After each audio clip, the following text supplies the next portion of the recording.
In section 2.1, we're going to be starting the communication process. So this is in your text, and I will show you.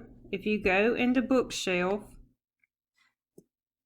you can look at section 2.1, and so here is planning business messages. And so that's what we're going to be doing in chapter 1. So there are some good visuals in this section. Okay, so this is the communication process here. And so this is mainly what section 1 is about. The sender has the idea. So this is what you should do. Okay, the main thing is provide clarity. So we're going to talk about that. And sender encodes the message, choosing concrete words and appropriate symbols. This is very important to do. Be careful what words and symbols you use.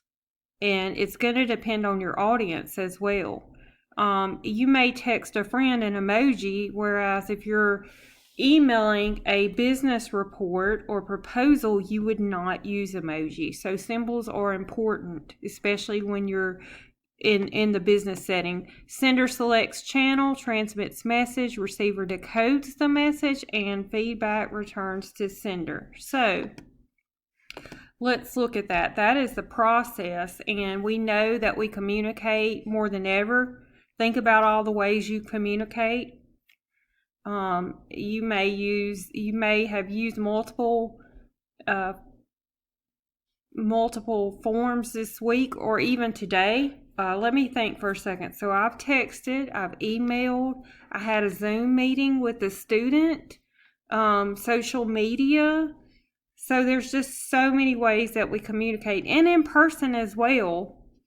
So even though technology has changed, the way we communicate, the process for communication really hasn't changed. So here's a definition for communication.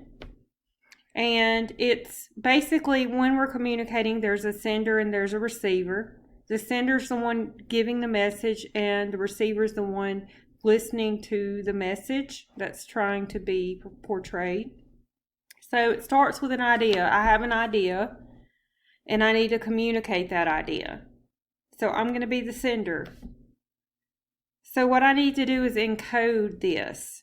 And the way you can encode your idea, convert your idea into words or gestures to make it meaningful, I've got to figure out how I'm going to encode. When you are encoding, you need to remember, we all need to remember, that you should choose familiar, concrete words, not words that have multiple meanings, words that everyone uses and that it will be clear to the receiver. You also have to be aware of the receiver's communication skills, their attitudes, their background, their experience, because that's really important. Okay. Like it says here in your book, including a smiley face and an email announcement to stockholders may turn them off. So it's important to understand who is receiving, who your receiver is, or receivers. Okay, and then the channel. This is how the message is going to travel. So it could be an email, it could be a text, it could be a memo, a report, an announcement, it could be a web page. So we know digital networks come with distractions. So only well-drafted messages may be accepted. So we have noise, and this is anything that interrupts the transmission of our message.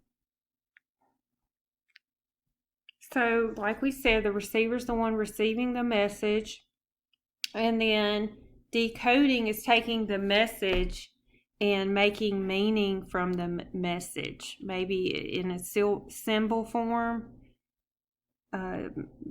trying to process the meaning of that message. So when the receiver understands the message, then we have successful communication. So having a receptive attitude and minimizing distractions can help receivers decode messages successfully. Think about a class.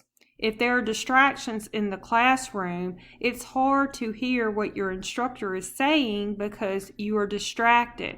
So the fewer the distractions are, the better. Another distraction, when you're trying to study and you're on social media or you get a alert on your phone, that it would be considered noise because it is distracting you from receiving the message. So if the receiver understands the message right here, communication is taking place when the receiver understands the message. So then there's feedback. So the receiver understands the message, and then feedback is returned to the sender. It could be through verbal or nonverbal responses. And this helps the sender know that the message was received and understood, okay? So the way that you as a sender could provide feedback is just to say, okay, let me clarify what you said. So you want us to complete this quiz today by midnight, or let me make sure I'm understanding. You need this report from me by the end of this week, and this is what needs to be on the report. Senders can, so be as specific as possible when you're trying to get clarity.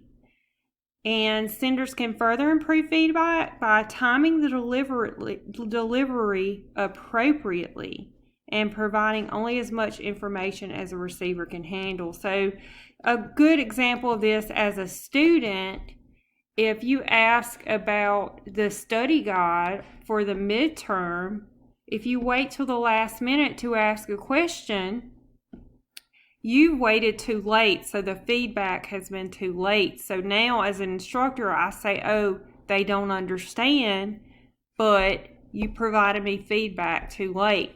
So the timing of feedback is so important.